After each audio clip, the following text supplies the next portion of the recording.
War beasts: how elephants were turned into machines of murder, torture, and destruction. In mass consciousness, elephants are majestic, almost sacred animals. They are associated with wisdom, longevity, Indian mythology, and the gentle charm of circus life. But in human history, the elephant also played a dark role, that of a machine of death. Where tanks were lacking, where flamethrowers and armored vehicles had yet to be invented, the elephant became a real biomechanical force of destruction. It was used in large-scale wars, public executions, torture, and even acts of terrorizing populations. This is not a story about animals. This is a story about people who turned peaceful giants into instruments of fear. War elephants, the first tanks of antiquity. The earliest documentation of war elephants dates back to the 4th millennium BCE in India. Archaeological findings and texts from the Mahabharata mention elephants as key elements of armies. They were used not only as transport but also as battering rams, mobile platforms for archers and spearmen. The Persians later adopted this idea, equipping their war elephants with armor, spikes, and even towers from which archers shot at enemies from above, like from a siege tower. Analogous to a tank? Imagine an animal weighing 5 tons running through infantry lines, tearing apart formations, breaking bones, and crushing opponents. Shock, panic, screams. Even trained warriors often fled at the sight of an elephant. When Alexander the Great encountered the army of the Indian king Porus at the Battle of the Hydaspes, he saw for the first time how an elephant could be used on the battlefield. Porus had around 200 war elephants. Despite his victory, Alexander's army suffered heavy losses, and the impression left by the beasts was so strong that the Macedonians began using captured elephants in their future campaigns. Later, the Greek-Roman general Pyrrhus of Epirus used war elephants against the Romans. In the Battle of Heraclea, the elephants literally scattered the Roman infantry. Only when the Romans started using fire and shooting arrows into the elephants' eyes did they realize how to fight these giants. The Carthaginians, located in North Africa, domesticated the now extinct North African elephant. The most famous episode was Hannibal's crossing of the Alps during the Second Punic War, where he led approximately 37 elephants over the mountains to attack Rome from an unexpected direction. Although many animals died from cold, hunger, and avalanches, those that survived delivered a psychological blow to the Romans. No one expected attacking African tanks in the middle of Italian plains. Elephants were often placed in the front rows or sent into flanks. They could break enemy formations, throw soldiers aside with their tusks, trample retreating troops, lift enemies with their trunks and throw them, crush chariots, destroy fortifications. They were trained not to fear blood, shouts, or fire. Special spikes were attached to their tusks, they wore armor, and sometimes even poison-tipped needles. But the main thing was the effect of fear. Even if an elephant didn't kill, it caused massive panic among enemy ranks. The elephant is executioner, executions, torture, and fear for public spectacle. If in war the elephant was an instrument of destruction, in peacetime it became a tool of terror. For centuries, especially in Southeast Asia and India, elephants were used not just for executions, but for public and barbaric spectacles. These acts were not merely punishment but performances in which the elephant, a trained monster, demonstrated the power of authority, the mercy of the emperor, and, most importantly, the price of disobedience. Since ancient times until the 18th century in India, there existed a practice known as Gajaratha execution by elephant. This was a privileged method of execution reserved for traitors, thieves, state criminals, and even unlucky rivals in palace intrigues. Execution methods varied. Direct crushing, the simplest method. The elephant crushed the chest or head of the condemned. Tearing limbs. Sometimes ropes were tied to the forelimbs of the victim and the elephant was trained to pull and stretch the body. Throwing bodies. The victim was tossed into the air with the trunk, after which the elephant stepped on the body. Tusks as swords. Elephants were trained to use their tusks as weapons. Often, iron tips or even daggers were attached to them. In some cases, by the ruler's command, the elephant would first maim and then finish off the victim, thereby prolonging the agony.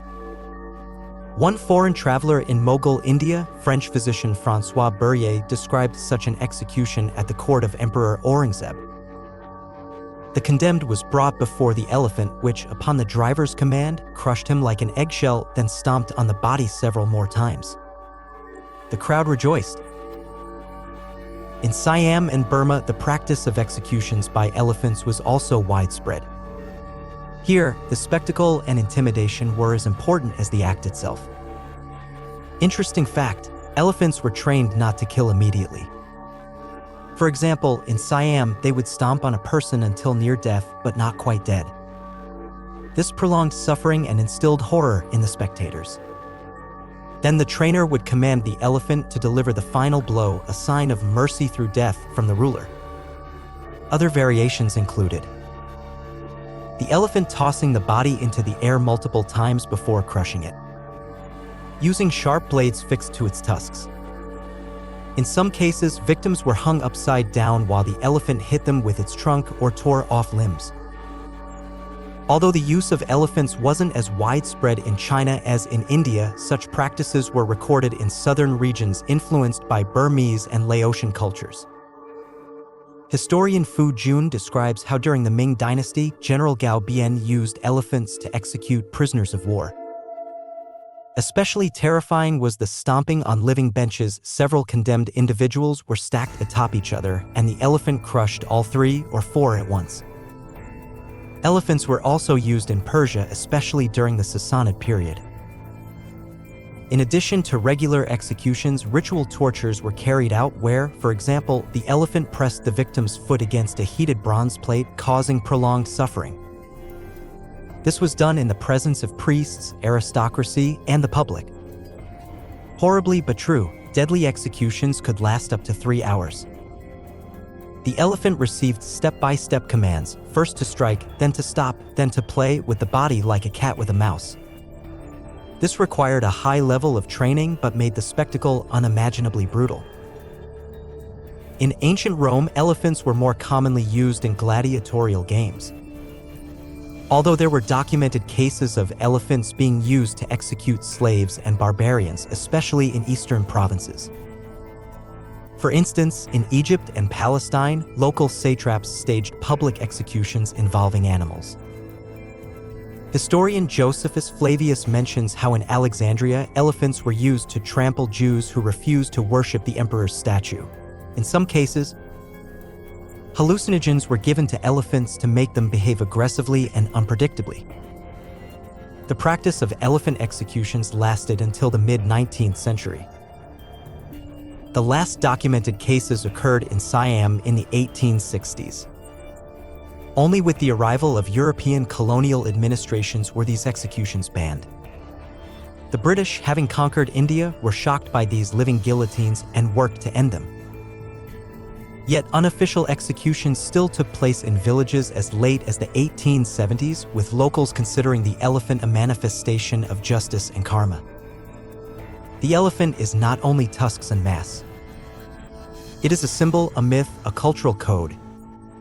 People feared it even before it approached.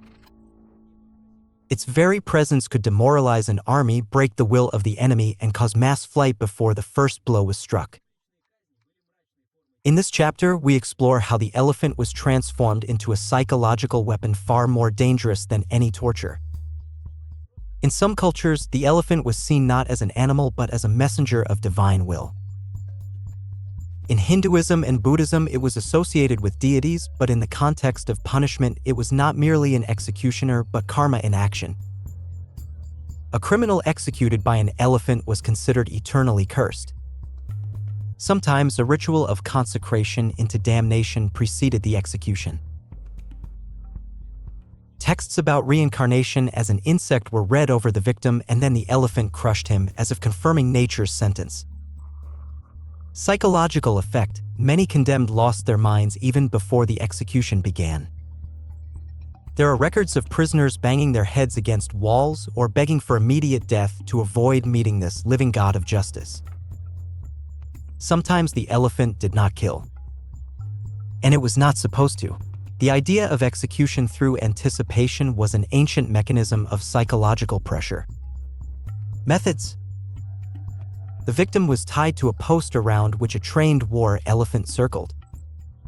Knives were attached to the elephant's tusks. At the moment when the trunk nearly touched the prisoner's head, the elephant was commanded to retreat. Such rituals could be repeated dozens of times.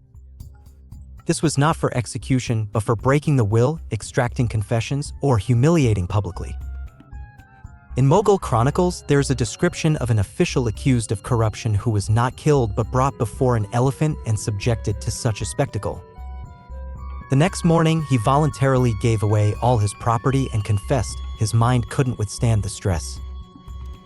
In Southeast Asian states, especially Cambodia, Laos, and Siam, elephants were used as tools of population control. And not necessarily with bloodshed. An elephant could enter a village or marketplace where unrest had arisen simply to restore order. Crowds parted, no one dared raise a hand. Sometimes they carried royal banners and their mere appearance was equivalent to the king's visit. In Nepalese cities, elephants patrolled neighborhoods inhabited by unreliable clans. Their appearance symbolized state surveillance. In some cases, prisoners weren't killed by the elephant but forced to witness others' executions, including being forced to feed the elephant before the execution so it would remember the smell, wearing a ring around the neck inscribed with "Next." Daily training sessions, the elephant approached, sniffed, and stomped nearby, but did not kill. This regime could last weeks until the person broke mentally. It was a trained torture of fear. On the battlefield, elephants were often used not for direct attacks but to create mass panic, especially in places where the enemy had never seen these animals before. Example: during an invasion into Malaysian jungles, an army led by a Siamese prince used a night march of armored war elephants carrying torches. The enemy heard the roar, the thundering footsteps, and thought it was supernatural forces or gods of war. The army surrendered without a single battle. Even the myth of the war elephant itself was a weapon. In China, tales spread of fire-breathing elephants. The legend spread across southern China and caused peasants to flee en masse, although no such elephants actually existed. In Persia, stories circulated about the black elephant of darkness, which came by the Shah's command to take the souls of heretics. This created lasting fear, even if the elephants were not physically present. The psychological memory of the vengeful elephant lives on to this day. In some Indian villages, people still avoid keeping images of elephants in their homes. They consider them symbols of violent death. Among certain ethnic minorities in Laos, there are taboos on talking about elephants. In cinema and folklore, elephants are rarely depicted as evil, but at the root of some fears lies the archetype of the beast serving power. We are used to thinking that myth is just a fairy tale. But in this video, you've seen how myth can become a weapon. Terrifying legends, mass panic, fear of something that doesn't exist, all of this has genuinely influenced history. Leave your comments. Which myth or folk story impressed or frightened you in childhood? What absurd myth or story could become a weapon today? Want more such stories? What topics interest you? History isn't boring. It's like horror, except it really happened. Subscribe if you love things that are scary, strange, and historically accurate.